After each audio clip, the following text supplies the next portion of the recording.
आज आपण एक पुस्तक वाचूया का ज्याने आम्हाला चांगल्या सवयी लागल्यात. ऑलरेडी माझं एकदा हे वाचून झालंय, पण आपण परत आता रिस्टार्ट करूया. आता आपण ह्याच्यामधली एक गोष्ट वाचूया. How to teach your child to act. स्वयंपाकघरातून जोरजोरात आवाज ऐकू येत होता. बाहेर बसलेल्या सर्वांनाच प्रश्न पडला की चंदूची आई आज एवढी का चिडली आहे. हळूहळू सगळा प्रकार लक्षात आला. नेहमीप्रमाणे चंदूने जेवणानंतर ताटात अन्न तसंच टाकलं होतं. त्याचा त्याच्या आईला नेहमीप्रमाणे राग आला होता. त्याचे बाबाही त्याला बोलायला लागले.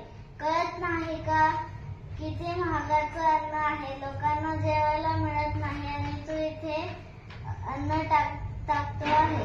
खायचं नव्हतं तर एवढं घेतलंस कशाला.